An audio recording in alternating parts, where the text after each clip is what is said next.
September 14th, 2018. It's the middle of the night, around 3:30 in the morning. The police get a phone call from a young man. He's 27 years old, and he says that he'd like to report an incident of domestic violence, assault. This is the Gangnam police, and this is happening in Gangnam, South Korea. This is like the Beverly Hills, the Upper East Side of Seoul. He tells the officers that he just tried to break up with his girlfriend, and she beat him up, assaulted him. The Gangnam police show up to investigate, and when they get there, the man is further explaining, I just tried to break up with my girlfriend because her personality, if you know her, she's very passionate. That's the nicest way to put it. She just has this over-the-top, dramatic personality, explosive. Her temper is out of this world. She's quite hysterical. So I just try to break up with her, and she loses her mind, starts scratching him across the face, twisting his arm, assaulting him, screaming at him, "Who are you to break up with me?" The police look at the man, and he does have pretty deep scratches on his face. They're quite bloody, actually. There's one right above his eye that's bleeding into his eye. There's one on his forehead. The police ask, "Girlfriend's name?" Goo Hara. Goo Hara, the famous K-pop idol from one of the biggest girl groups of their time. This is a very delicate case, and they know this. The police start investigating, and there's just something that's not really adding up. If this man's story is true, why is there CCTV footage of Goo Hara, the K-pop idol, on her knees begging him to not do this to her? And why did he, the boyfriend, email Dispatch, a Korean tabloid similar to TMZ, twice during this so-called one-sided assault? And what does all of this have to do with the burning sun? A few months after this domestic violence incident, Goo Hara will help reporters blow the lid off of the burning sun case. And less than a year later after that, she will be found dead in her apartment. This is part 2 of the burning sun case. I'd like to thank today's sponsors who have made it possible for Rotten Mango to support the Megan Meyer Foundation. Since its inception, they have grown into a global cyberbullying and self-exit prevention foundation. They provide education, intervention, resources, support, and inspire communities to eradicate bullying once and for all. This episode's partnerships have also made it possible to support Rotten Mango's growing team, and we would like to thank our listeners for your continued support as we work on our mission to be worthy advocates. As always, full show notes are available at rottenmangopodcast.com. A couple of disclaimers before we get into today's case. Today's case involves some heavy subjects including bullying, self-exit, essay, and abuse through blackmail of releasing explicit photos and images without one's consent. If that is something that you might think is too heavy for you today, please go take care of yourself, and if you need to, click out. We will see you in the next one. First and foremost, I do want to cite the BBC's new documentary that came out early 2024, so a few months ago, and everybody requested that we do a follow-up on our previous Burning Sun episode. The BBC documentary is free to watch on BBC's YouTube channel. They also have a 6-part podcast about Burning Sun that is also free to listen to on their website. We had multiple researchers on the RM team work on this case. We tried really hard to make sure everything we say has been verified through the appropriate sources, or we indicate when something is a speculation or theory. But if anything is ever lost in translation, miscommunicated, or if you have any additional context or information, please let us know down in the comments. Also, this is part 2 of Burning Sun. This is following our initial episode that came out a few months ago, but in a few days, we will be uploading the 3rd and final part. There's a lot of updates. Otherwise this video would have been 4 hours long. So with that being said, let's jump into a brief recap of Burning Sun. Even if you have no idea what we're talking about or watched part 1's episode a while ago, hopefully this recap is going to give you the lowdown on the case. In Seoul, South Korea, there were, at the time in 2018, 3 places where you can go if you want to see a celebrity or a K-pop idol in person. First would be a fan meet. There's always fan meets. Your second option is a little different but similar, is go to a concert. You're not going to see them up close and personal, but you still see them in real life. And the third option was the one that marketed itself as the place to be if you want to rub shoulders with celebrities and the upper elite. The third place is the Burning Sun nightclub. It's located in Gangnam, and it was marketed as the it spot. Your chances of seeing an idol in real life would skyrocket, allegedly, if you go to the Burning Sun nightclub. In fact, Seungri, an idol from Big Bang, one of the biggest K-pop groups at the time, would often DJ and promote the club. Most people, if you're lucky, you gotta wait in line. The club is exclusive. You have to wait in line maybe for an hour to get in on busy weekends. But if you're this slim minority that is a VIP at an establishment like this, you get a unique experience, special treatment. The VIP table menu starts at $10,000 for the basic champagne package, but it can easily go up to $100,000 to get just 22 bottles of champagne and super VIP treatment. But if you're a true VIP, you know that's not even the real menu. There's a secret menu at Burning Sun, and on it is just one thing. It's not even alcohol, but the most expensive thing, the most coveted top secret menu item is a tall glass of water. You had to be well known, and there's likely a threshold for the amount of money that you had to spend before you're able to purchase a glass of water, and you get a whole dedicated team or staff with group chats and drug runners to get you this glass of water. At Burning Sun nightclub, a tall glass of water is code for a young, beautiful, and most importantly, drunk, so they don't fight back, female club goer. The employees at Burning Sun would coordinate getting VIPs tall glasses of water into their VIP rooms. They would do whatever it takes to get them their secret menu choices, even if that means drugging these women. Their drug of choice at Burning Sun was typically GHB. Basically, they would roofie these female club goers that have no idea that the employees at Burning Sun are even doing this to them, which meant it's not even about covering your drinks from other partiers. The bartender is slipping it in. Which meant the drugged woman would be likely completely passed out to allow the VVIPs to do whatever they wanted to them, which typically included essaying them and illegally filming videos of them. There is a video of a woman being dragged into a VIP room, clearly unwillingly, and the employees do nothing to stop the situation or help her. It seems like a normal day at the club. Burning Sun is one of K-pop's biggest scandals to date, because it is revealed to the public that Seungri, the DJ, who sometimes plays sets at the Burning Sun, the K-pop idol that you could go see in person if you waited in line at the club, Seungri of Big Bang, he's not just a DJ. In fact, he was one of the 4 directors of Burning Sun Entertainment, as well as co-founder of Yuri Holdings, a shareholder of the nightclub. Investigations also revealed that he was a member of various Kakao Talk group chats that had other well-known K-pop idols in the group, most notably JJY of Drug Restaurant, that's the band name, and Choi Jung-hoon of FT Island.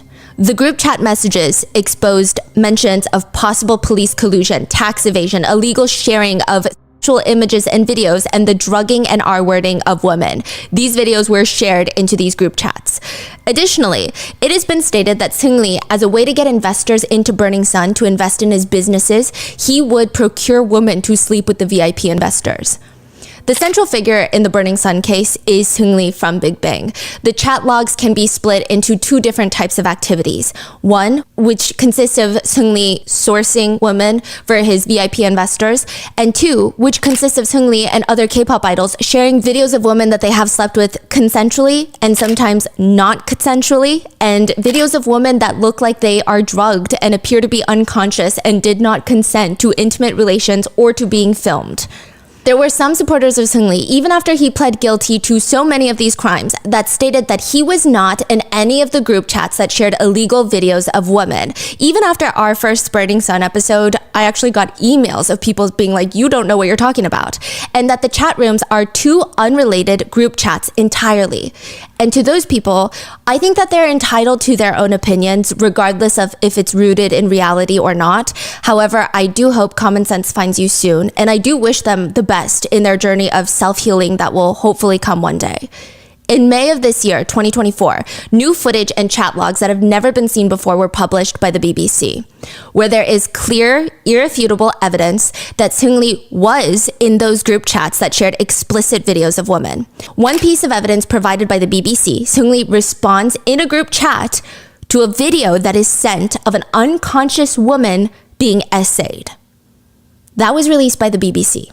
If you believe that Seungri is still innocent and not involved in those group chats, please tell Seungri to file a defamation lawsuit against the BBC, which he has not done so far, at least as of public knowledge, nor have we heard from his attorneys, even though we have been accused of defaming his great character. And not to mention, a new video was also published by the BBC of Seungri angrily gripping a woman's arm, dragging her while screaming, shut up, follow me."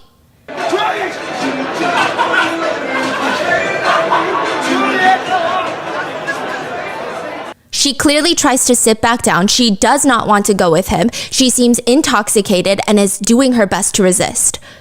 We have no further context to the video, but I don't think anything is needed. There are so many better hills to die on than that of a man who treats any woman, or anyone for that matter, like that. Regardless of any excuse, context, explanation that one can muster up, it's gross, and he's not going to pick you regardless of how many Medium articles you self-publish for him or how many Twitter essays you write. But one of the most important things that the new BBC documentary has highlighted is the quote, whistleblowers of the Burning Sun case. To give you some context, the news of what was going on in Burning Sun would start unraveling to the public November of 2018. Not even a full year after the club opened. CCTV footage would come out involving an incident with a man named Kim Sang-gyo, who claimed that he was a club goer that was physically assaulted by the Burning Sun staff because he tried to prevent a woman from being drugged. Kim was arrested at Burning Sun on charges of sexual assault. However, he made his own allegations stating that he was trying to prevent a different woman from being assaulted by somebody else, and that the charges against him are indicative of collusion between Burning Sun and the police. Now, interestingly enough, victims, women who have nothing to do with this Kim person, have gone to the police to report all of what was going on in Burning Sun before this incident even happened. But it wasn't until Kim's situation that the investigation was kickstarted into the Burning Sun nightclub. So as a result, mainstream media news outlets begin mass reporting Kim as the whistleblower of the Burning Sun case. Many news outlets even started casting doubt on the fact that Kim was also arrested. They suggested perhaps it's part of a big cover-up, since Burning Sun has connections with higher-ups in the police force, and that has been proven through their chat logs. Perhaps it's a setup. In June of this year, 2024, Kim Sang-gyo, whom the media labeled as the whistleblower, was officially charged, and the Supreme Court upheld his sentence of a 2-year probationary period with a deferred 1-year prison sentence. He was found guilty of molesting one employee of Burning Sun and obstructing business.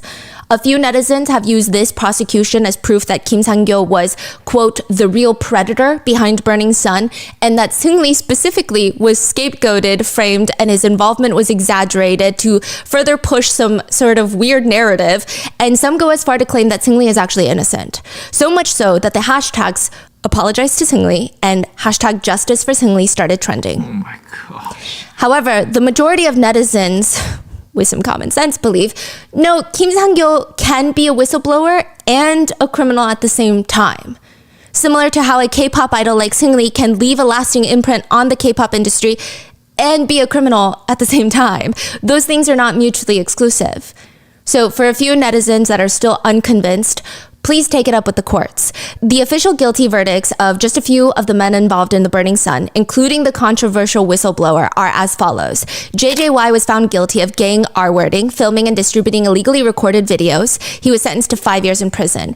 Choi Jung-hyun was found guilty with gang R-wording and sentenced to 2.5 years in prison. Seungri was found guilty and charged with overseas gambling, the embezzlement of millions, procurement of prostitution, mediation of prostitution, spreading illegal pictures, instigating violence, and other small business-related charges. He was sentenced to 18 months in prison, which he pled guilty to. Kim Sang-gyo, the quote whistleblower, was found guilty and charged with molestation and obstruction of business. He was sentenced to 2 years probation and a deferred prison sentence of 1 year. All 4 of these individuals were found guilty beyond a reasonable doubt until irrefutable evidence comes out, which I haven't seen a single solid piece of evidence that is verified and can actually be argued in the court of law in any of the Twitter essays, Twitter graphics, long threads, Medium, self-published articles. I haven't seen anything. Until irrefutable evidence comes out and officially exonerates these men, those are their sentences, those are their crimes, and those are their records. If you want a further deep dive, feel free to watch our previous episode on Burning Sun, which will be linked in the description. But one of the more important aspects of the new BBC documentary is that it has shed light on 5 women that are responsible for exposing the Burning Sun scandal. The 5 women who honestly should be remembered as the real whistleblowers and the ones who blew the lid on Burning Sun. This is the story of how one woman's police report would kickstart the entire case, a second woman who secretly dropped 3 USB drives off at a lawyer's office containing all of the evidence, the third woman who suffered death threats and 2 miscarriages and still would not back down because she believed the public deserved to know the truth, The fourth woman who risked her entire career to conduct her own investigation, find the victims herself, and go up against the police. And the story of a fifth woman who sacrificed friendships in order to track down a corrupt police official and who would be found dead in her apartment before anyone could say thank you. Reporter King inserts a USB drive into her computer, and now it's the waiting game. It's taking longer to load all these files, a lot longer than she initially expected. I mean, she kind of had an idea of what was going to be on the USB drives. Her friend, who happens to be an attorney, called her, and he's like, hey, I need you to take on this big case involving this massive K-pop star that is allegedly involved in some shady activities in their private lives. A whistleblower had dropped off 3 USB drives filled with evidence at the attorney's office under one condition: she remain totally anonymous. Both the attorney and reporter King have a vague idea of what's going to be on these USBs. 3 years ago, there was this incident. A woman had walked into the police station and reported that her boyfriend had secretly recorded explicit videos of her. The boyfriend is brought into the police station, but he states, unfortunately, oopsie, my phone is broken. What do you know? What are the odds of that? He has his phone taken to a private third-party tech shop to recover the deleted files to show the police that he did not have those files of his former girlfriend on his phone like he was accused of. Now, the anonymous girl working at the tech store receives a phone call from an attorney. And they want to talk about the phone that's sitting on her desk right now. The attorney tells her, more or less, let it go. You don't even have to touch the phone. Just say that you went through the phone and you couldn't find any files. Tell the authorities that there's no files to be recovered on the phone. It's a big misunderstanding. Even the authorities want to just get this case over with. It's a nuisance. It's very, very, very shady. And of course, it piques her interest. She's able to recover all the files on the phone, but she doesn't just find the video of the ex-girlfriend, the one that reported him to the police. She finds hundreds of text messages, countless videos and photos of other women that seemed drugged, unconscious while being essayed. And the phone's owner? The famous, beloved K-pop idol, JJY. The girl working at the tech store makes a digital copy of all the files on his phone and collects 3 USB drives worth of evidence that she sits on for 3 years because she's terrified. She finally finds the courage to send them anonymously to an attorney. Reporter Park was the one that initially reported on this case. So Reporter King has the USB drives. This is a completely different reporter. This is in 2016. She hears about the police report of JJY's ex-girlfriend alleging that he has videos of her, explicit videos that she did not consent to, on his phone. She writes a few articles about this, and she gets torn apart, ripped to shreds, because by this point, there is no proof that JJY, the idol, had recorded videos of his girlfriend without consent. In response to Reporter Park's articles, JJY holds a press conference where he states, first of all, I sincerely apologize for causing controversy with this incident. The woman who pressed charges against me was my ex-girlfriend, and even though we split up, we remained good friends. The video in question was filmed as a joke with consent, and it was deleted right away. I've been working a lot recently, and that led us to arguing. And in the middle of that argument, she filed a complaint to the police against me. But since being questioned by the police, she has withdrawn the charges. Reporter Park is ripped to shreds. Comments on Reporter Park read, Park trying to f up a person's life with her stupid article. Breaks my heart thinking about JJY crying about all of this. Seriously, go die, Reporter Park. Look at that face on Reporter Park. It makes me want to stomp on it. What a bitch of a f***ing filthy lower class jealous of these men. If her network doesn't fire her, I'm gonna set their building on fire. Reporter Park would receive death threats, explicit photos of private parts. She would be doxxed and bullied for years after these articles that she published. She was scared for her life, stressed, terrified, villainized, and ultimately she miscarried twice, and she lost her ability to have children after that. Nobody believed her. But now, 3 years later, Reporter King has the USB drives that the tech shop worker had copied and kept as evidence. Reporter King starts feeling the nerves creep up on her. The files are done loading. She clicks on the first file, and it takes her a few seconds to even understand what she's looking at right now. It is not the ex-girlfriend that initially made the report against JJY. It is a video of a completely different woman, naked, in a bed, and she looks like she's on drugs, or she's practically asleep. She looks completely unaware of what's going on and what's happening to her, and the fact that she is being sexually assaulted right now. By JJY? Yes. Reporter Kang says her heart starts beating faster and faster. She clicks the next video file and it's another intimate act, a woman engaging in oral activities with a guy, but it seems like she doesn't know that this is being filmed. It seems like it's being covertly recorded. There's a video where a woman is clearly unconscious. Some of the other ones, it's hard to even know if they're consenting or not because it's hard to know if they're even awake. You can't really say for sure, oh, they're awake or this is just, you get it. A lot of the videos look like whoever is filming wanted it to be filmed without that party's consent though. So already illegal. File after file, there's more K-pop idols with wholesome beloved images that are using women for and sharing videos of them in these KakaoTalk group chats. And it's not just JJY. The four main names that stick out to her are Seungri from Big Bang, JJY, whose phone copy this is, Choi from FT Island, and someone the members keep referring to as the police prosecutor general. Police prosecutor general, someone high up in the police. Reporter Kang realizes that she just uncovered hundreds upon hundreds of text messages, including photos and videos of women being secretly filmed during intimate relations and even videos of SA being circulated between famous celebrities, wealthy business investors, and a powerful police official. Reporter Kang is shaking at what she's reading. One message thread is of Seungri procuring women for his investors.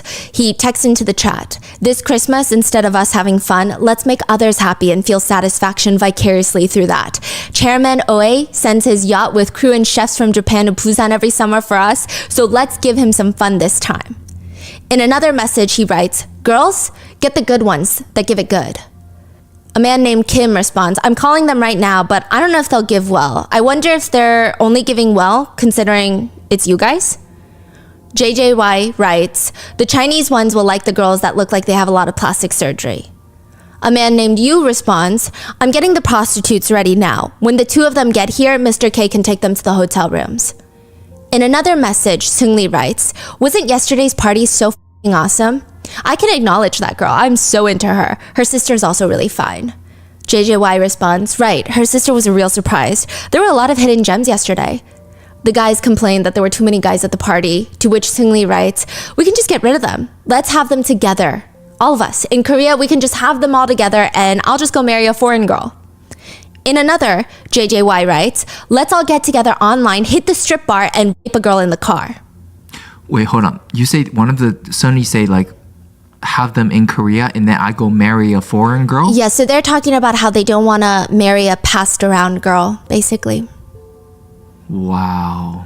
Then a series of text messages were sent into the group chat after a fan sign that a few of the idols had attended, and they giggle about how one of the girls was so drunk, well, or potentially drugged, that she tripped and hit her head so hard they heard her skull cracking. They were so terrified that she was going to die. Laughing emoji, crying emoji. They stated it was the funniest thing in their entire life. They sent those messages after gang R-wording a fan from their fan meet. Another thread is of a group chat member stating he has a girl with sleeping pills in her and he did her. In other messages, they joke about how they don't like when they send videos of girls that are passed out and being essayed because it looks like they're not even alive. One of them argues, "So what if she's out of it?" To which JJY jokes, "That means you raped her, LOL." Reporter Kang clicks on another message thread. January 2016, the ski trip. A video is sent to the group chat while the guys were on this ski trip, and the video is 24 seconds long. It does not appear that the women in these videos know that they are being filmed. In fact, it doesn't even appear the woman knows what's going on. The video is of a man on the sofa pulling a woman's undergarments aside and touching her down there, but she looks slumped over and unconscious. Another photo is of a man's hand touching a woman's breast. Another video is filmed from the second floor of the ski chalet, peering down onto the first floor, where the women again are clearly not aware that these videos are being taken. Another video is of a man walking through the hallway, opening the door to a bedroom to see a man having intimate relations with a woman. It is impossible to tell if she consents to the intimate relations, but clearly she doesn't know that she's being filmed. Seungri responds in the group chat, because he is in the group chat. He responds, "Who is it?" The friend Kim responds, "Hee hee, redacted's friend, redacted. The one who talks a lot?" 1 minute later, he sends 3 more pictures. According to the BBC, all 3 pictures depict the R wording of unconscious woman. These messages are from 2016. 2016 is when Sulli and his group that he was a part of, Big Bang, were ranked one of the most powerful celebrities in all of South Korea. They were the first Korean artist to be included in the Forbes Celebrity 100 list. They were technically on top of the world. Wait, 2016, that's before Burning Sun opened. Yeah. So they've been doing this type of things Yes. like without the nightclub. Exactly. And nightclub only almost provided a space for them to do it even bigger. The nightclub employees that were interviewed for Burning Sun said the VIP rooms almost seemed intentionally constructed to be in the very back of the club where no one can hear anything. And it was under a hotel. In 2016, Sulli is on top of the world. That's all people are talking about. That and Big Bang's new song, Fantastic Baby, the first K-pop music video to pass 300 million views on YouTube. The only other thing in the K-pop world that received that much attention in 2016 is probably the fried rice picture. A picture of fried rice goes viral in 2016. 2016 is a very strange year in the K-pop world. A K-pop idol by the name of Sulli, or Sulli, goes viral for her Instagram picture of her fried rice. This is the picture. You know those like hibachi grills, like silver top grills? Well, there's a pile of fried rice on there, and the rice has been rearranged to look like it spells "I love you," "I heart you," but the I is shaped like a private part, and there's 2 eggs at the bottom that look like balls, right? Sulli posts that onto her Instagram and quickly deletes it. But it's too late. She's a K-pop idol. It's already been re-uploaded by netizens, and comments read, "No way she actually did that. What a crazy bitch. She must be getting some really good D right now." I honestly think once her attention drops, she's gonna release her own intimate video online. Wow, her boyfriend's D must be like a drug. I'm actually worried for her parents. A sane person wouldn't even post this on their private Insta. Are her parents not embarrassed for having raised their daughter like this? This was the confirmation for netizens. That little fried rice picture was confirmation that Sulli, the K-pop idol, is a sex addict. Another comment reads, "She's a sex addict. She needs therapy. It's like she was born to be an adult star." Have you heard of the group FX? Yeah. They were one of the most iconic groups in K-pop, and Sulli was a member of FX. Sulli has this very ethereal quality to her. She looks like a fairy. That's what she was known for. People really, really love Sulli. She's very angelic looking, talented, and it's really hard not to root for her. When she first debuted, it was released that when she was younger, she would go to this church retreat where these 2 girls would repeatedly bully her. They would hold her head underwater and not let her come up, nearly drowning her. Since then, Sulli suffered from severe aquaphobia, and she wasn't even able to wash her face properly for the longest time.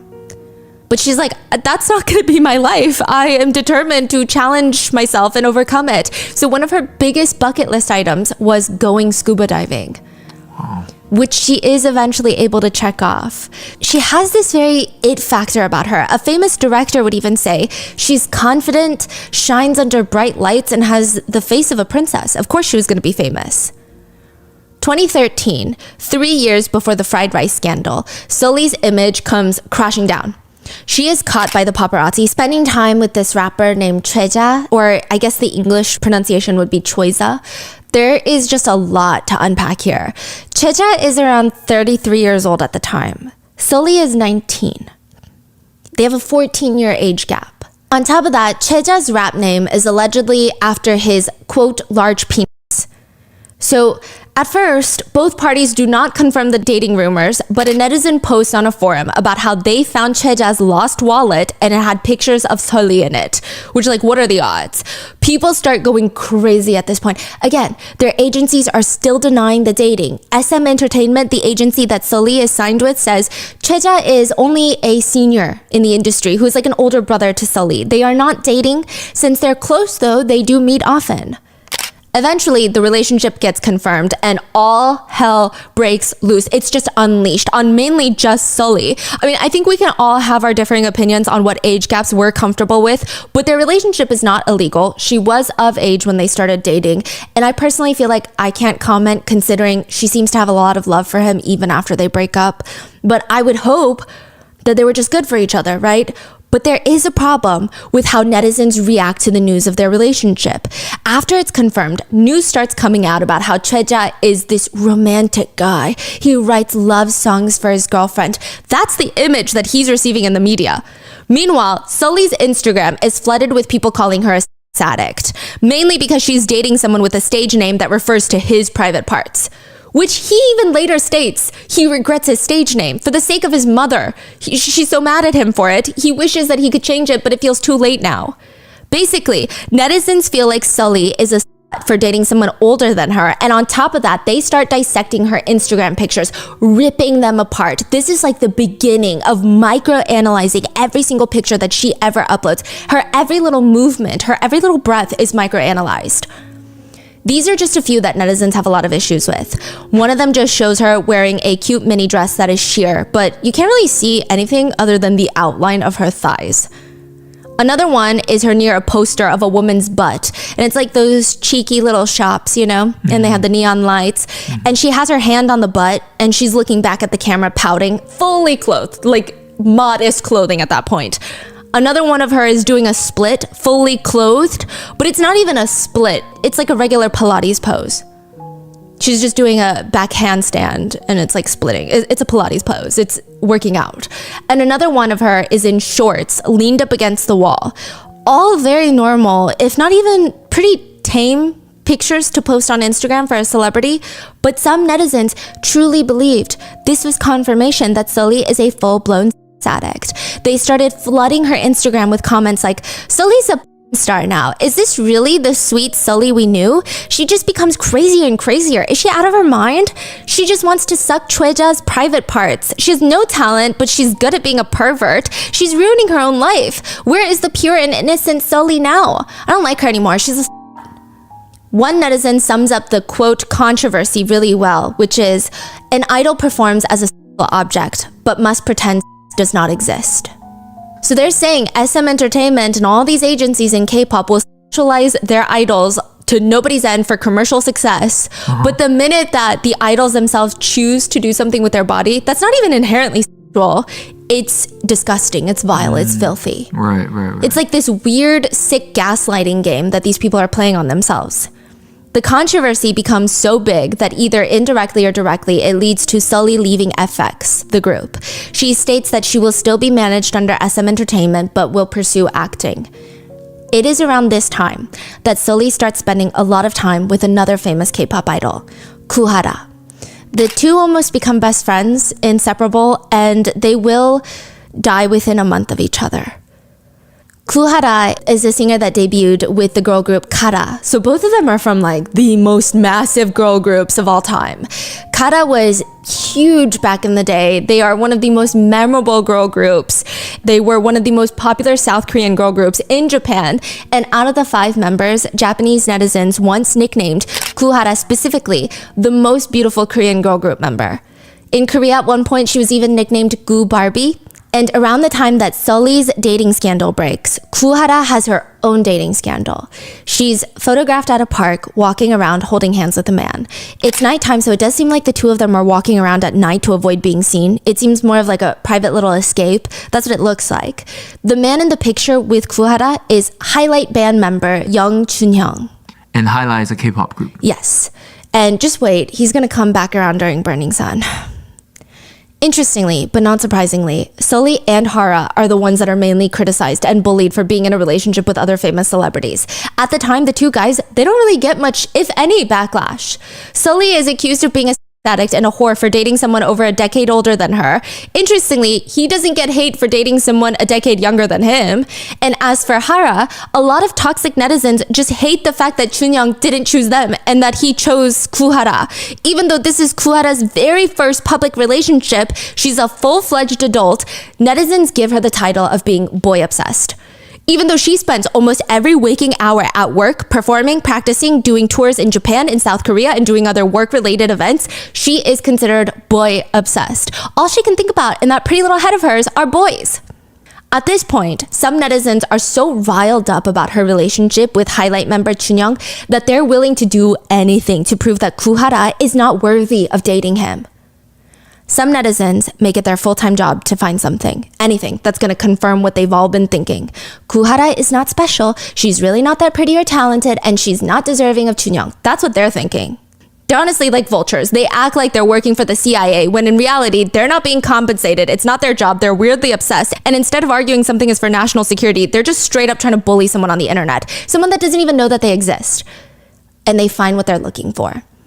They dig deep into Hara's old social media from before she became famous, and an old picture of her resurfaces, kissing her boyfriend at the time. It's not even like actual, it's like a light little, and there's a picture taken.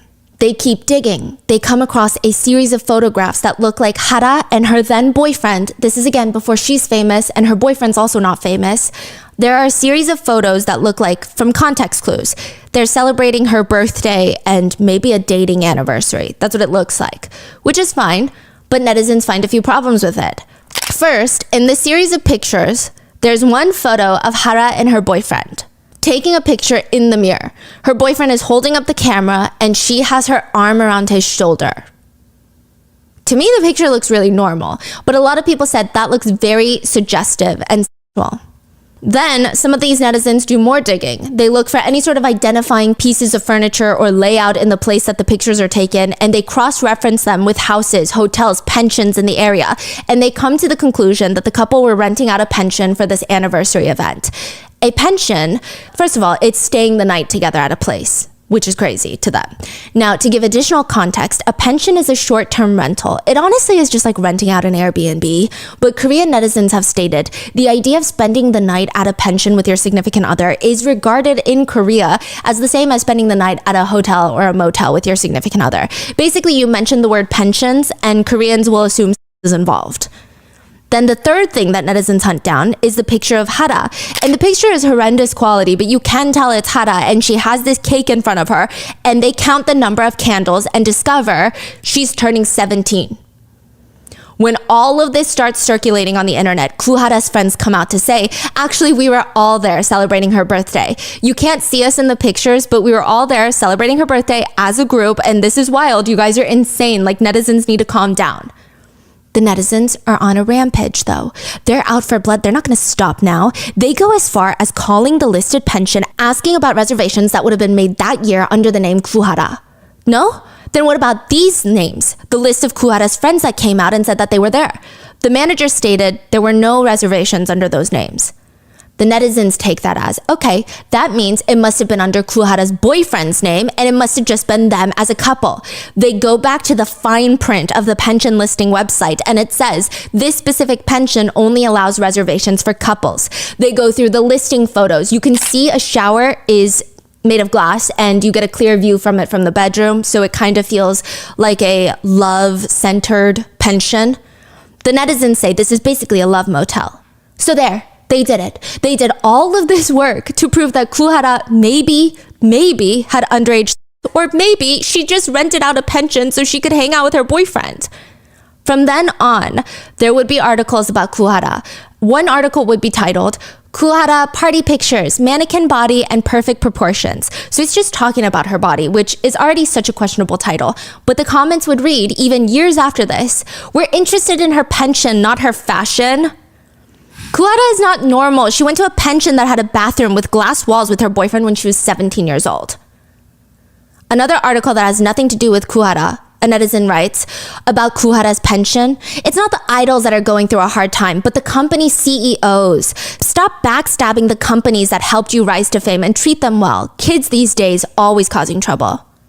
Wait, who? Treating who well? So this comment is about another scandal that was a stupid scandal of another K-pop idol. And the comment reads, these K-pop idols are ruining these SM Entertainment and all these entertainment company CEOs' lives by creating these scandals. There is a talk show called Radio Host, where celebrities will be interviewed by other celebrities, or they call them MCs. At one point, they were, to a degree, considered the talk show that was not afraid to ask tough questions for celebrities. Hara was going to be on the show, and from the get-go, the show gets off to an intense start. The host's label in front of her face on TV, Goo Hara, as a relationship idol. I guess implying that she's not known for her talent or her skill or for her music, but she's mainly known for her series of alleged relationships and relationship scandals. Side note, this is after Goo Hara and her fellow idol boyfriend Highlight member break up. Goo Hara was actually spotted out with another idol around that time, and they were just grabbing lunch. I saw the paparazzi pictures. They look pretty platonic. They look like friends grabbing lunch, which even if they're not, even if they are dating, doesn't matter. But every single thing that Hara did, every interaction with any man is scrutinized. So of course, when these pictures come out, the comments read, "It hasn't even been that long since she broke up with Chunyoung, her ex. If they really are dating, Goo Hara moves on so fast. This guy can do so much better." I say this as a fan of the male idol. You can date girls. Just date girls on your level. Goo Hara's not on your level, meaning she's beneath him. Another reads, "Don't care, but he can do so much better. She was in and out of a pension with a man since junior high and then dated Chunyoung not too long after her debut, and here she is with another man. She's one of those typical girls who just can't live without a guy." That is so crazy because in America, when a celebrity gets in a relationship, most of the time people are very happy. Yeah. And it's almost like a good thing for them, right? Like relationship usually helps their career. Yeah. But in Korea, it's like that it's the end. It's so crazy. I find it a red flag when there are K-pop stans that hate idols being in relationships. Maybe if they're in a relationship with someone really dangerous or problematic, that's one thing. But if it's the idea of them dating is just bizarre. It's pretty clear that Hara knows that the hosts of the show are going to try and talk to her about these incidents, and she's not wrong. Goo Hara is instantly uncomfortable when the hosts turn their attention to her, and they start off by saying that Hara was scared to be on Radio Host, and they're joking about it. They're like hee-hee-haing, but they say that in and of itself is telling, because a guilty conscience needs no accuser. What are you scared of if you have nothing to hide? One of the hosts straight up asks her, "What questions are you the most scared of? If you tell us, just don't talk about this, we won't talk about it." Hara responds, "You're still gonna ask about it anyway, even if I say." And the whole time she's smiling, she's playing along, she's not trying to kill the energy and be firm like, "No, this is my boundary." She's being very cordial. No, we won't ask about it if you tell us. Dating, I don't want to talk about dating. The male host responds, "Oh, that would take too long anyway. Which part or person do you not want us to talk about?" I don't have anything to talk about. Why do you guys keep doing that to me? It's because if we take out the dating conversations when we talk to girl groups, then there's not really anything we can talk about. Wow. One of the hosts, who has since regretted his statements, turns to her and says, "Oh, she's like the dating idol." I'm the what? The dating idol. I'm not. Hara has a water bottle in her hand and she slides it across the table. I almost missed it because she doesn't chuck it, she doesn't throw it, she doesn't even slide it with much force. It's very like, stop. It's like if you were to throw a tissue at someone or to kind of gently tap someone's arm, like, stop it. It's more of the action that signals something rather than she's trying to hurt somebody. Remember this bottle. She pushes the bottle to the host that calls her the dating idol and she's trying to laugh it off. But the host all seem shocked that she threw the bottle. This is crazy. Like, oh, like obviously she's like saying no. Like, how much more do you want someone to say no to? And then she gets called out for being not nice or oh, that's nothing. She's gonna have to formally apologize. In a joking way, the host said, "Oh, you're giving this to us for him to drink it, right?" Headlines will read, "Goo Hara gifts host with a drink," and they're all laughing. So you don't want us to talk about your dating? Yes, because even if we open the door and I talk about it, there's going to be weird articles written about it. Listen, some advice. Typically, once articles keep coming out, people stop caring so much. But interestingly enough, I looked into it and your relationship life doesn't seem as passionate as one might imagine. As I've said before, our Japanese promotions were very long, and that's all I'm going to say about that. The hosts joke that throughout the show, they're going to keep asking her. They literally say in front of her, "It's okay. During the rest of the show, we'll keep nudging her to talk about it gently, like here and there." And she just laughs and says, "No, please, no." One of the hosts pulls out his cards, like half of his cards that he's reading questions off of, because you know those talk shows, they have the little key cards. And he says, well, if we don't ask about Hara's dating life, I guess half these cards are gone. Up until this point, it's a little awkward. You can tell Hara does not want to talk about these certain things, but the way that the both sides are playing it off, maybe you could pass it off as like one hee-hee joke. The 4 male hosts and Goo Hara. And it is... Up until this point, again, it's not uncomfortable to watch because she's trying so hard to nicely, very professionally, and without killing this lighthearted atmosphere, she's trying to set a boundary. But the tone starts to shift when the girls reveal that one of the male hosts came to see them in the dressing room before the show, to which the guy MCs poke fun at the fact that the senior went to go say hi to the juniors. In Korean culture, typically the younger person or the junior in the industry has to go to the seniors and like insa, like say hello, thank you for having me. Wait, they brought this up in the middle of the show? The girls brought it up and said, oh yeah, earlier when he came to visit us in the dressing room, and then the male MCs are like, wait, the senior went to say hi to you juniors? Wow. And the girls are freaking out and they're all waving their hand. No. We were getting ready because immediately this is going to look really bad on news. And they know what they're doing. Yeah, like they are purposefully like setting them up right now. Yes, and I know for maybe not a Korean audience, it sounds like, why would that be a setup? But in Korea, these huge types of deal. honorifics, it's basically going up to your boss and being like that's literally what they're saying. No, worse than that. It's like a person without manner, just rude, disgusting, disrespectful. Yeah. Thinks they're the shit, thinks that they rule the world. Like it's giving a very bad connotation. And the girls, of course, they start freaking out. They're waving their hand. No. We were getting ready to come say hi. We were getting ready first, but we had to get ready first. Then another one of the Kara members reveals that one of the hosts came to say hi and Hara told him, please go easy on us. Like our personal lives, let's just keep it personal. But instantly, that's the first thing you guys bring up. Like the girls are bringing this up, very lighthearted. Like again, we told you not to talk about it, and that's the first thing you brought up. Why are you guys doing this? But again, it's presented in such a graceful, classy manner. But the hosts don't like this, is what I get. It's purely a guess, obviously, but this is kind of where the tone of the episode starts shifting. One of the male hosts turns to the co-host and says, I heard you know a lot about their personal lives. The male host looks very tense and he says, if I open my mouth, I can end Goo Hara. Instantly, Goo Hara stands up and again, she's smiling. She's still using her aegyo voice, which in Korea is like soft, cute voice. It's like she's joking angry. Like, stop it. What do you mean, end me? Like, oh, but you can't be 100% confident either. She starts laughing and fanning her face and the hosts start cracking up and the guys just reassure her that he's joking. But Hara sits back down and turns around in her seat. She's facing away from the cameras and slowly the room goes silent. Wait, are you actually crying right now? Hara turns around smiling and wipes a tear from her eyes and goes, sorry, I was just really angry. One of the other Kara members goes to grab a tissue and another one is smiling and tells the host, oh, you guys took it a little too far. And if anything, the male hosts look very uncomfortable, almost shocked at the outcome of this, as if the girls did not give them repeated signs and clear boundaries that they did not want to talk about this. The hosts try to lighten the mood by saying the show has a history of making people cry.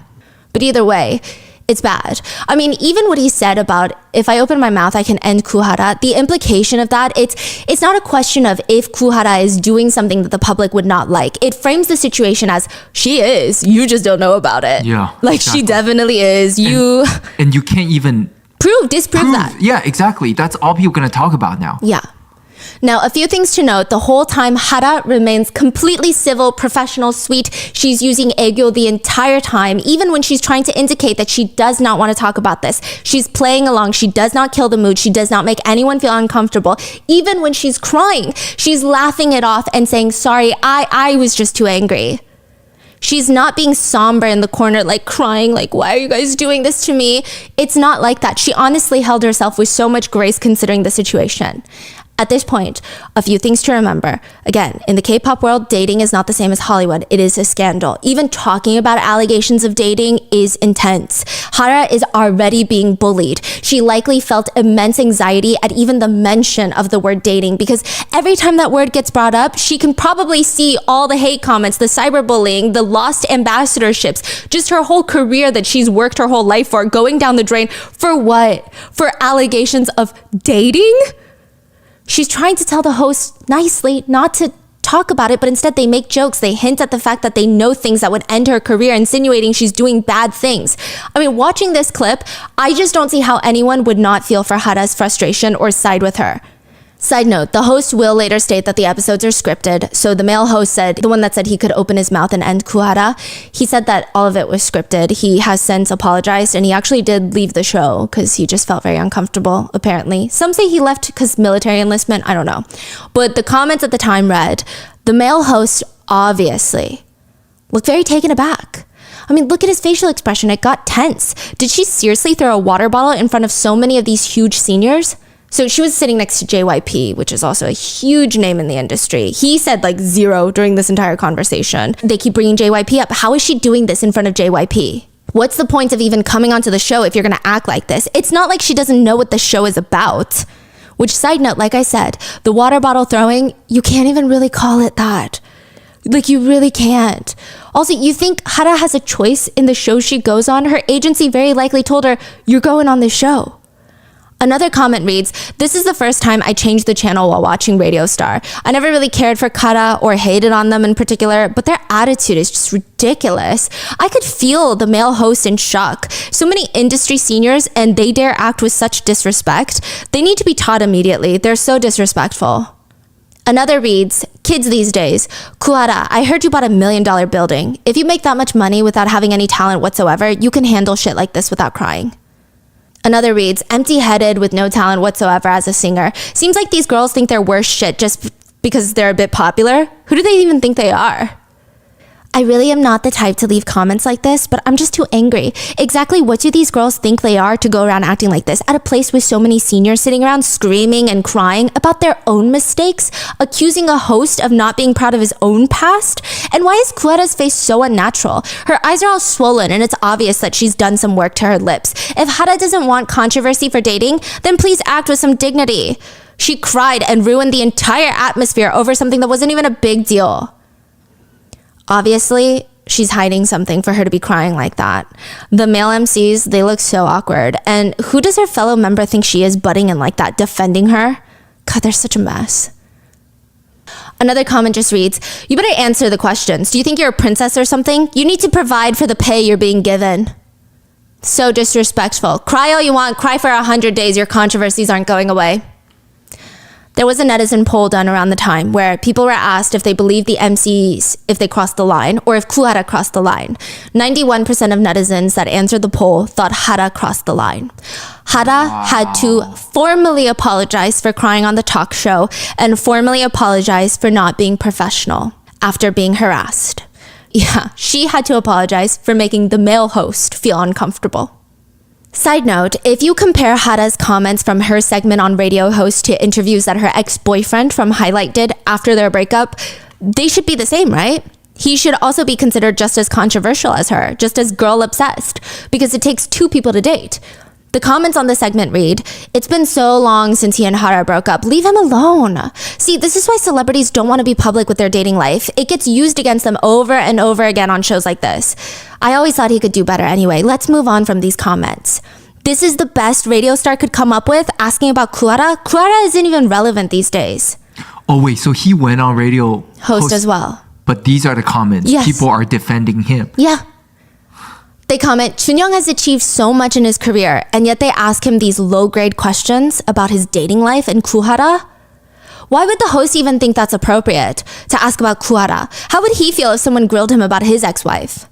5 years after Goo Hara's appearance on Radio Host, in 2018, a new Google trending search result gains traction. You know how if a lot of people Google something, it becomes a trending search? The trending search in South Korea becomes Goo Hara video. The second trending search is Goo Hara X video, Goo Hara relationship. There were threads on forums dedicated to the trending search, and they read, "Where can I watch the actual video? I want to see it. Does somebody know where I can find it?" The sick part of all of this is Goo Hara never wanted this video to be seen. The quote, X video in question is actually revenge explicit material. Videos taken of her doing intimate acts without her consent that she is being blackmailed by. Goo Hara filed a police report and news broke, and a lot of netizens, not only do they not feel sympathy for her, but they want to watch it.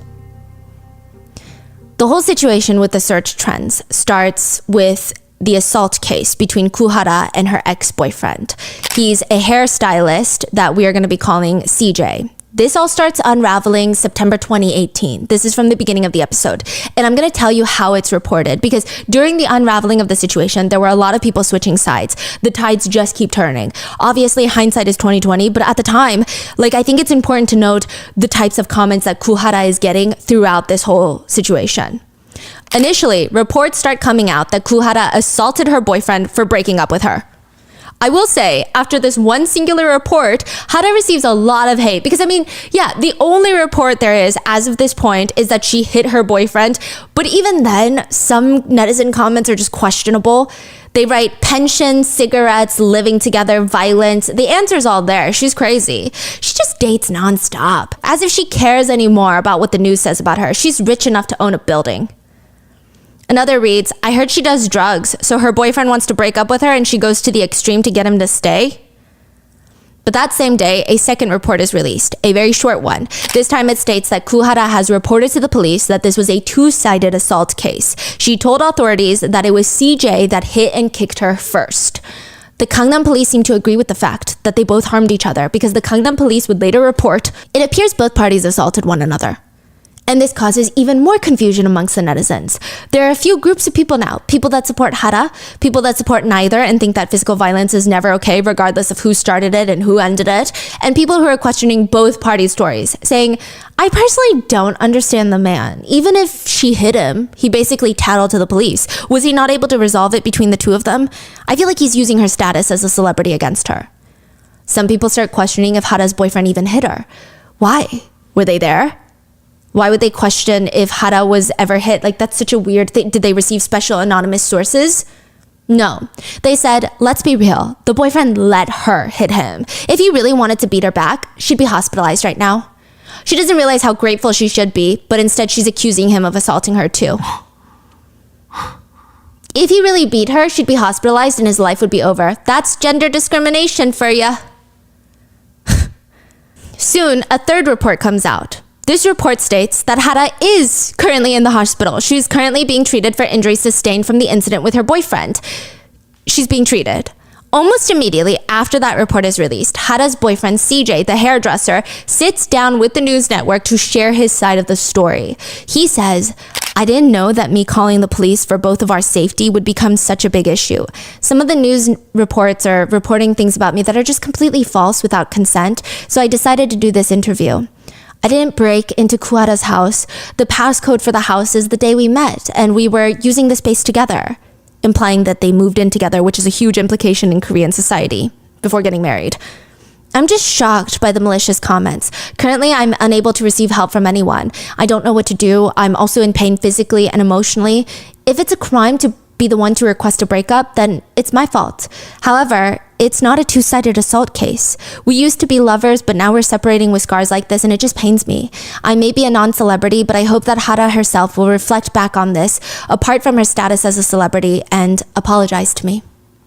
For a day or two, the reports go silent. Then, Goo Hara's boyfriend does another interview. This time, he releases pictures of his bloodied face to news outlets. He has 2 scratches on his forehead and one above his eye. They're pretty deep, and they look pretty bloody. The article states he also has a 1.5-inch wound under his eyes, bruises and abrasions on his forearms, and a few injuries on his back. The injuries in the picture, I will say, do look intense, and of course netizens turn on Hara. Along with the pictures, Hara's ex-boyfriend gives another statement. He says, and again, this is his second statement, and we have almost no statements from Hara other than her stating that this was a two-sided assault case. The ex-boyfriend tells the media outlets, "I've never thrown a fist at anyone in my life. Moreover, I have never struck a woman like that. If Goo Hara got bruised, it was only through physical contact to calm her down when she hit and scratched me, and it was not caused by my fist or other violence. This is not true, I swear." He also complained that his wounds were so deep that it made social life quite difficult. Whatever that means. Regardless, a lot of netizens are upset with Hara. Some even argue that Hara had no injuries listed about her face.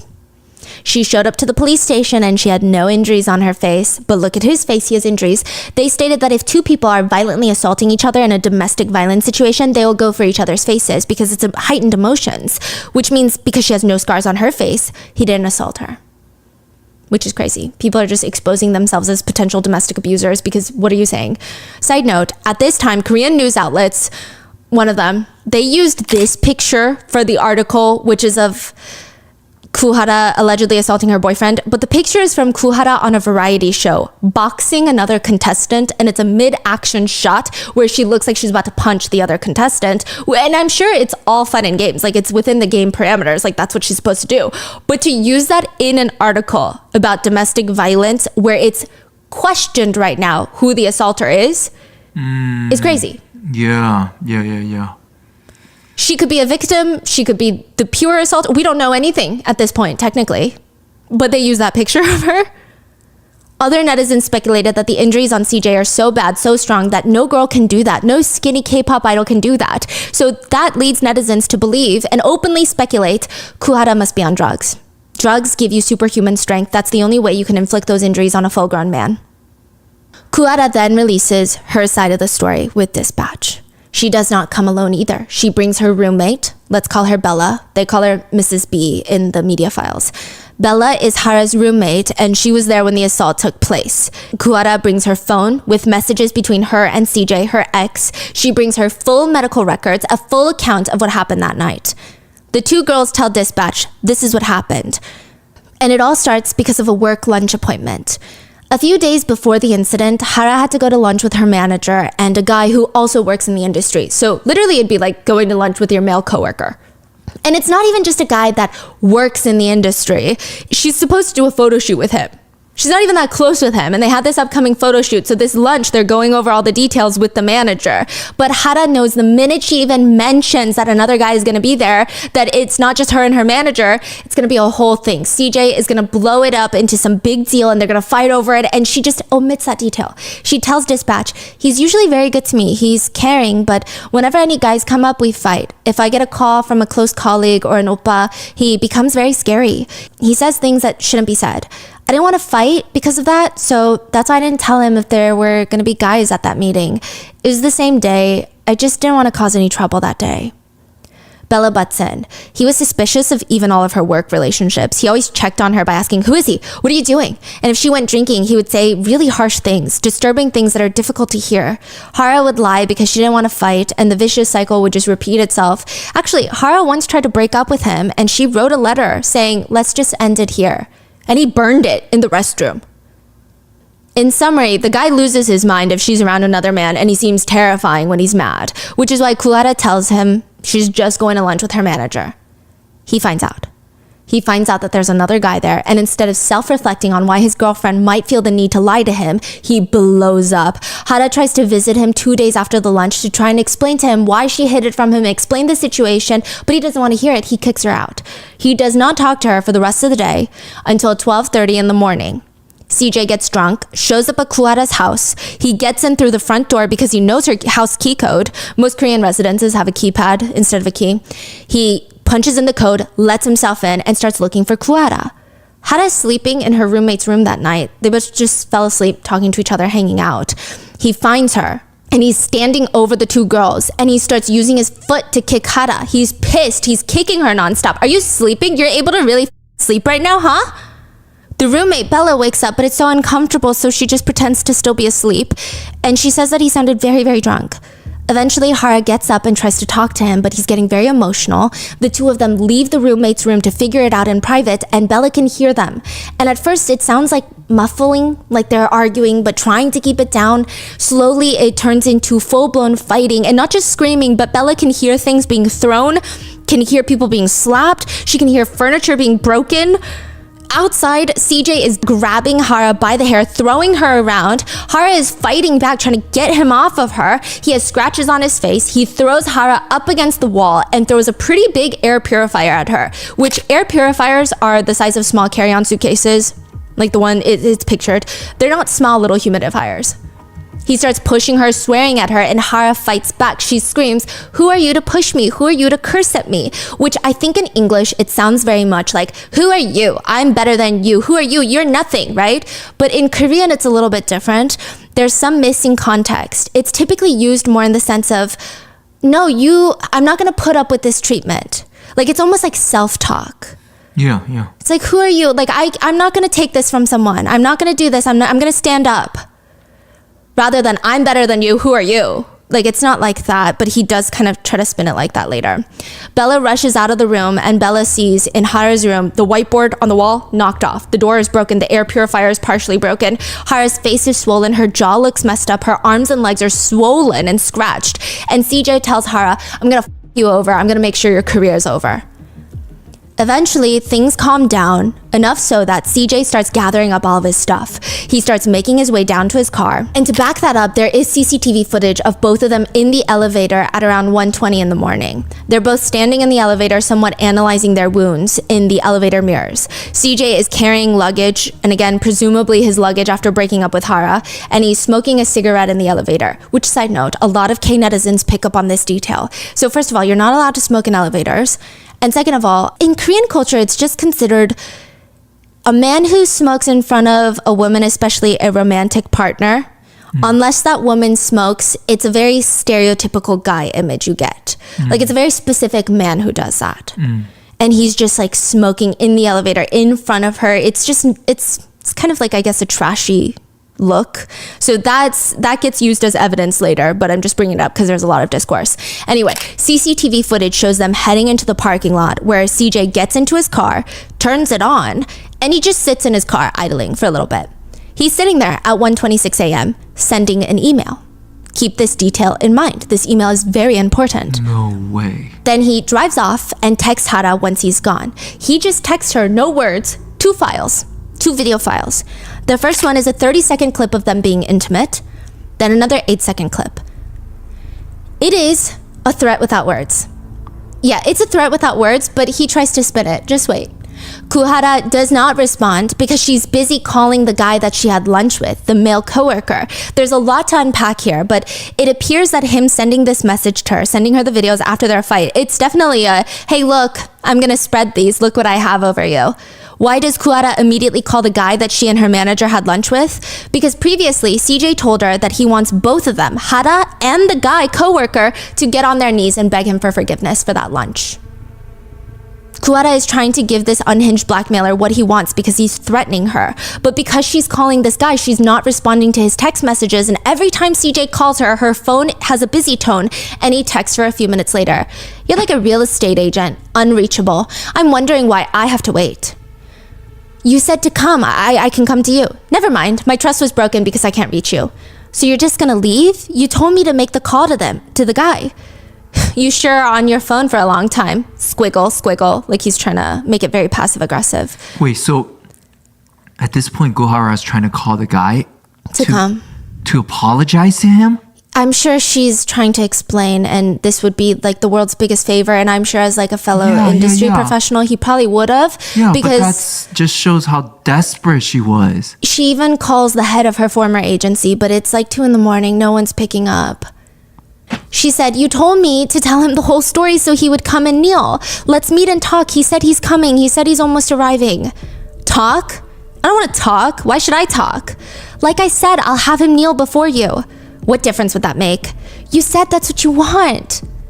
CJ then sends a picture of a scratch on his forehead and he continues to make sarcastic remarks. He also sends a photo of him calling her and she's not picking up. He texts, "Looks like you're busy. You said let's meet." I guess I'll just do my own thing from now on then. So sorry, do we know who he is? Oh yeah. He's Choi Jung-bum. He's a hairstylist in Gangnam. His information is out there? Oh yeah. Is he still out and about? He was, but now he's like pretty under the radar. But there's nothing, he's not like charged with anything though.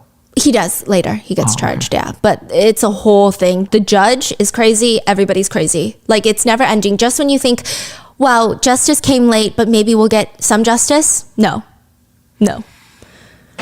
She texts, where are you? I'll come to you. He sends a picture of his face. Even if I wash my face, I can't go to work thanks to you. Oh, sorry. You're probably meeting that guy of yours. Sorry to interrupt your nightlife. I just wanted to ask you what I should do about my face.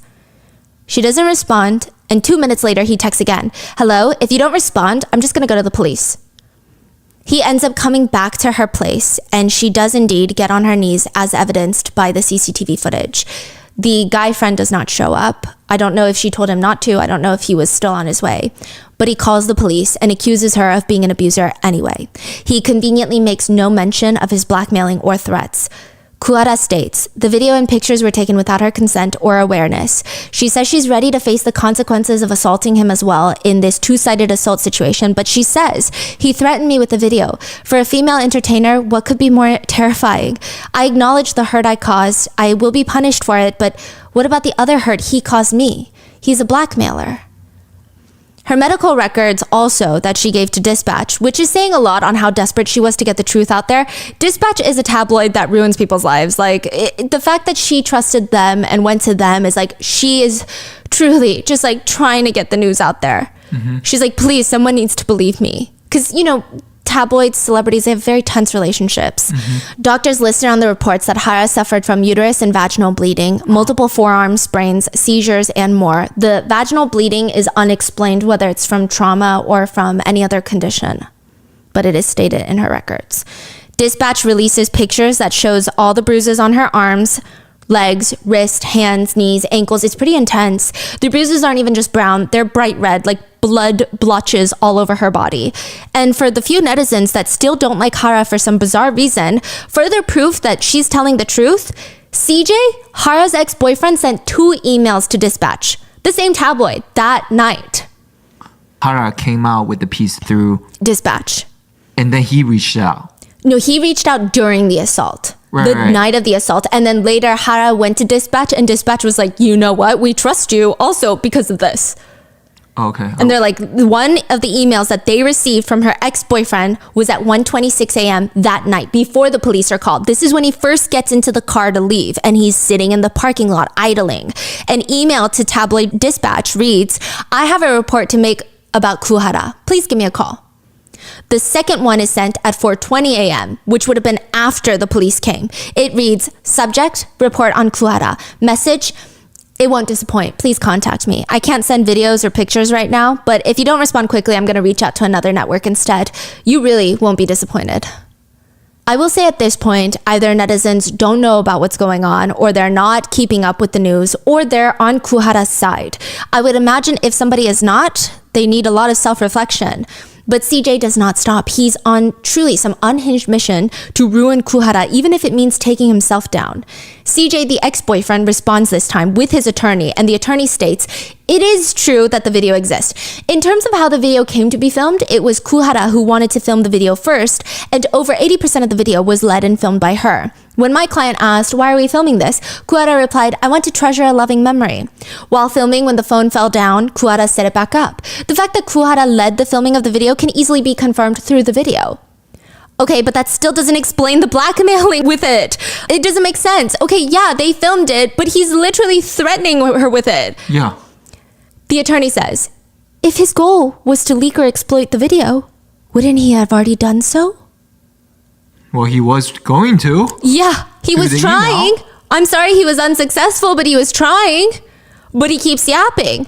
Look, they fought because of Goo Hara's lies and issues with men. When my client stated that he was leaving Goo Hara because of her lies, she started the fight by grabbing him and saying, who are you to leave me? We will stand by our statement that the assault was one-sided. Goo Hara's bruises were most likely born when my client held her hand, trying to stop her from attacking, and as she fell and toppled when she tackled him, he did not hit her. Then CJ's attorney tries to guilt trip the public. My client's mother has become ill due to shock after hearing about this, quote, revenge porn issue. He has been holding back in consideration for the other party, but he is now being accused of being a heinous criminal. At the end of this very long, nonsensical statement, the attorney states that CJ, his client, will be suing Goo Hara for defamation. In another interview, CJ stands by the argument. The interviewer asked CJ, okay, regardless of if she wanted to film the video or not, it is weird to send the video to her after a fight. With no other accompanying message, how is a woman going to interpret that? He defends himself and said, the reason for sending it is like I said before, it wasn't like I was trying to do something with it. She took it herself, right? And basically after the fight, I was consolidating my files and I was deleting files and I was like, okay, I guess I should just send this to her because she's the one that took it. He's basically saying I was Marie Kondoing my phone and I needed her to have it back because she took it. I don't even know why it's on my phone. Who's gonna even buy into any of this? The police.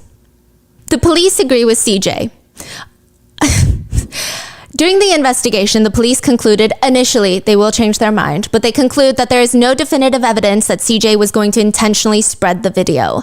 He was no longer going to be investigated for violating the Sexual Violence Act, aka spreading sexual abuse through explicit videos, aka blackmail, or what used to formerly be known as revenge. He's still going to be investigated for other charges, assault, breaking and entering Hara's home. But a lot of women all over South Korea had a problem with this. They were pissed. They start feeling wait, first Goo Hara's boyfriend plays victim, calls her the abuser, makes her seem like this crazy girl that doesn't want to let him go. When in reality, he's toxic, he's abusive, maybe not physically up until this point, but that night he was. But so far he's been mentally and emotionally abusive, making her so terrified that she can't even go to a work meeting without lying. Then he publicly shames her and turns out he was the abuser and he's blackmailing her with these revenge videos, but the police are not going to charge him with that because he only threatened her with it and did not explicitly tell her in words that he was going to spread it. Even though there are emails to tabloids that states that he has juicy information about her, how much more can a threat and intention be a threat and an intention?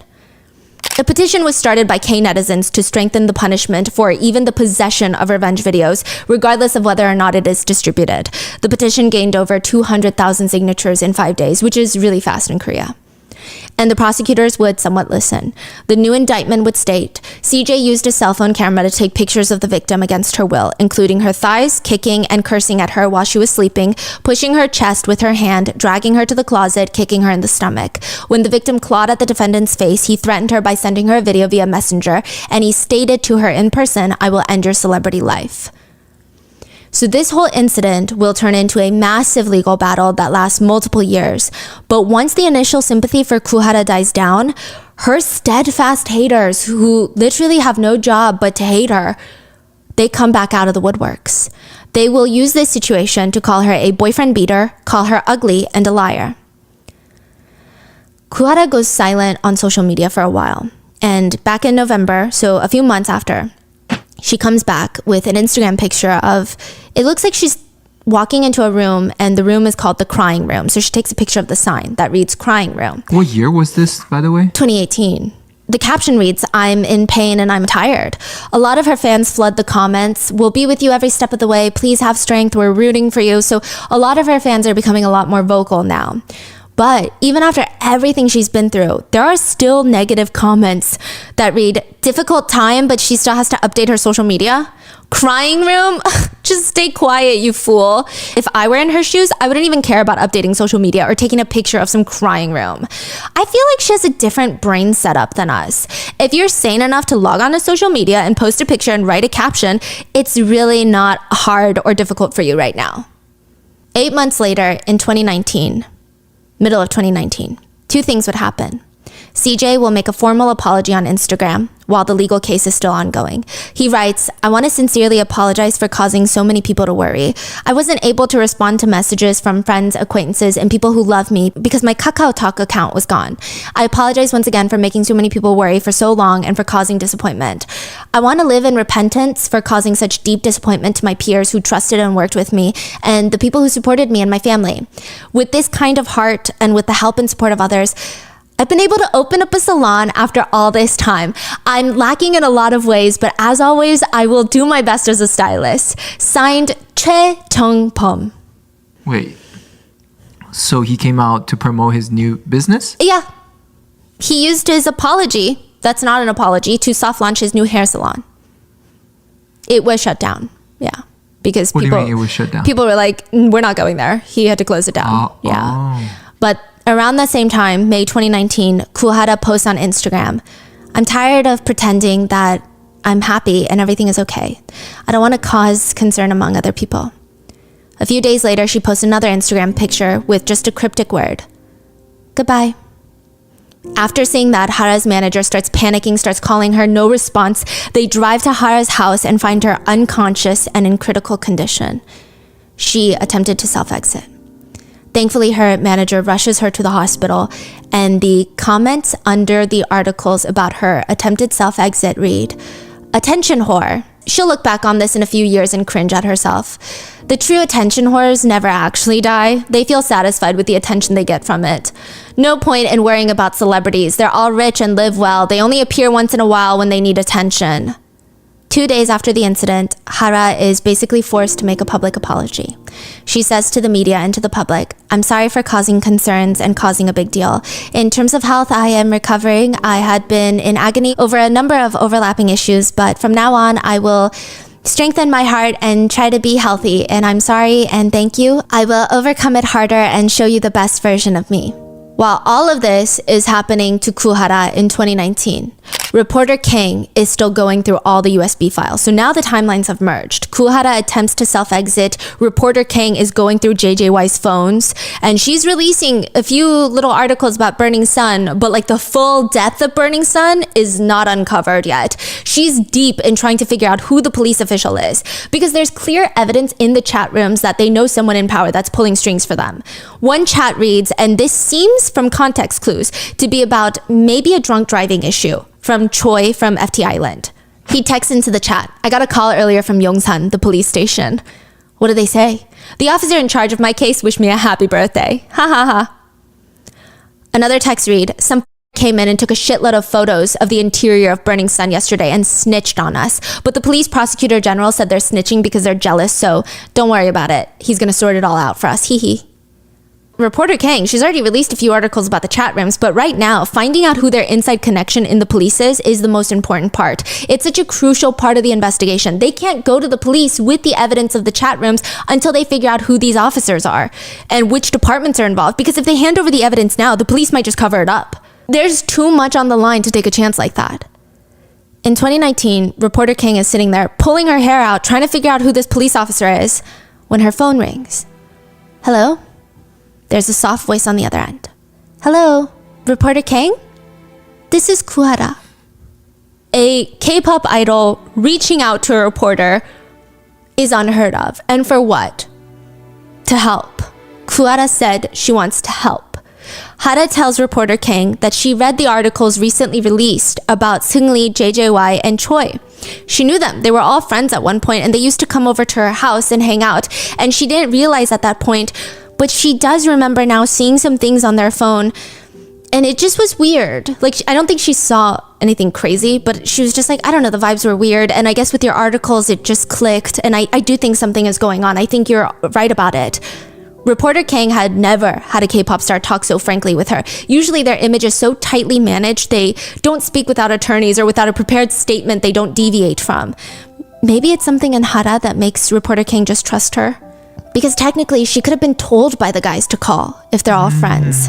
But reporter Kang trusts her, and she says, to be honest, Hara, I am not getting anywhere with this case. No one's taking my calls. Hara is quiet and says, well, I want to help. I don't know how much of a help I can be, but I want to help. There is something Hara can do for reporter Kang. She needs a name. The name of the police official.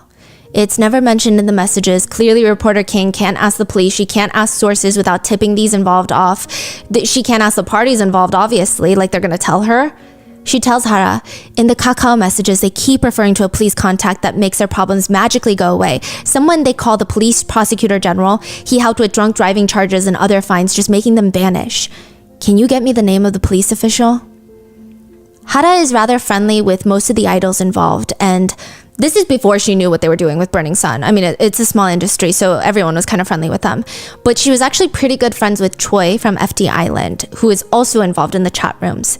They were close even during their training days, and likely they probably trauma bonded through what they had to go through to become idols.